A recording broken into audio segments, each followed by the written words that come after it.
एक स्पेस और जिसे डिस्कस करते हैं वो है फर्टिलाइजर एंड केमिकल्स। फैक्ट, कल भी 20% की मूव थी। आज भी अगर फैक्ट के काउंटर को हम लाएं तो उसमें 8-9% की मूव है।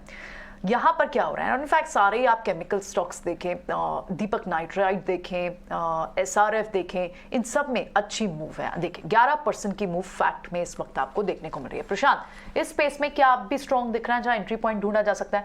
कल हमने एक खबर भी दिखाई थी कि इसमें न्यू प्राइजेस एनपीके फर्टिलाइजर्स के लिए अगले महीने तक आ सकते हैं और थोड़ा सा सब्सिडी बर्डन भी गवर्नमेंट का कम हुआ है।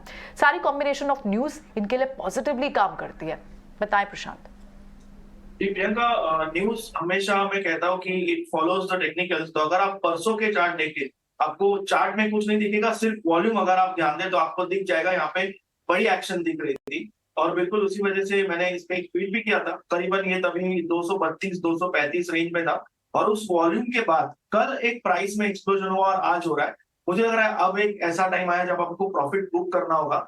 और अभी आपको अगर आप एंट्री करोगे तो रिस्क रिवॉर्ड जस्टिफाइड नहीं है। इनफैक्ट अभी जिनके पास पोजीशन है वो ट्रेल करे, एटलीस्ट 40-50% बुक करे। अगर आपको 2 दिनों में 45% मूव मिली है तो ये बहुत अच्छी मूव है। 35-40% मेरे हिसाब से प्राइस को रिस्पेक्ट करके आपको ट्रेल करके बुक करना होगा। अभी एंटर करें आपको लग सकता है कि आज भी सर्किट आएगा, 8% आपको है, बट उसके लिए आपको 12% की रिस्क है। तो मैं अभी रेकमेंड नहीं करूंगा, वो तो आप ट्रेल कर लीजिए। इसमें अभी एंट्री पॉइंट नहीं बनते, लेकिन जो बने हुए वो बने रह सकते हैं। और आपको बिल्कुल चर्निंग दिख रही है, मोर्चा संभाल रखा है। अगर आईटी बाजार को वीक करने के लिए ठान के बैठा है कि इन्फोसिस और टीसीएस बाजार को वीक करेंगे, तो रिलायंस ने ठान के बैठा है कि आप वीक कीजिए, मैं आपके बराबर में पॉइंट्स दे दूंगा निफ्टी को। मैं सिर्फ एक एग्जांपल भर रख रहा हूँ। रिलायंस इस समय करीब 14 पॉइंट्स निफ्टी को प्लस कर रहा है। इन्फोसिस करीब 19 पॉइंट निफ्टी से ले रहा है। यानी कि कुल मिला के रिलायंस वर्सेस इन्फोसिस आप आमने सामने खड़ा कर दीजिए, आपको पता लग जाएगा कि यहाँ पे किस तरह से मार्केट के अंदर चर्निंग हो रही है। इसलिए बार बार 1-1, 2-2 मिनट के अंदर आपको Nifty green red green red green red कुछ ऐसा दिख रहा है। दूसरा, वॉलेटिलिटी इंडेक्स ऐसा सहमा सा डरा सा बैठा है कि इसके पास समझ में नहीं आ रहा कि मैं बुल्स वालों के पक्ष में रहूं कि बियर्स वालों के पक्ष में रहूं। कशमकश जोर से चल रही है, बाजार इसी कशमकश को हो सकता है अगले 1 घंटा और चलाए। लेकिन चुपके एक चीज़ जो अच्छी हो रही है वो बैंक निफ्टी कर रहा है। आप लड़ते रहिए आईटी और आईटी की प्रिवेलिंग के साथ, रिलायंस के साथ, लेकिन बैंक निफ्टी ने धीरे धीरे अपने आप को ठीक किया और बैंक निफ्टी अब वापस 150 अंक ऊपर आ चुका है। ये 41,700 के भी ऊपर है। 41,500 का बेस था, वहाँ से 200 पॉइंट का बड़ा गैप है। तो ये हो क्या रहा है कि अपने रेजिस्टेंसेस को पक्के कर रहा है।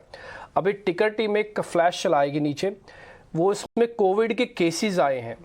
10,000 से ज़्यादा केसेस आ गए हैं कोविड में पिछले 24 घंटे के।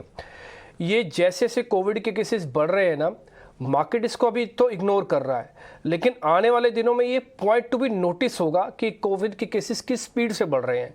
हमने 10-15 दिन में 3,000 से 10,000 पे आ गए, पॉजिटिविटी रेट भी काफ़ी बढ़ी हुई है, लेकिन अभी तक मार्केट इसको इग्नोर की केसेस में चल रहा है। लेकिन इस पर ध्यान ज़रूर रखिएगा, ये 10,000 से ज़्यादा के मामले अभी एक फ्लैश आया है तो इसको हम अपडेट कर देते हैं। 8,500-7,000 नहीं है, 10,000 मामले हैं जो अभी आए हैं और इसमें पॉजिटिविटी रेट ऊपर आई है। हाँ, तो 30% का जंप हुआ है और रिसेंटली 10-15 दिनों के अंदर ही।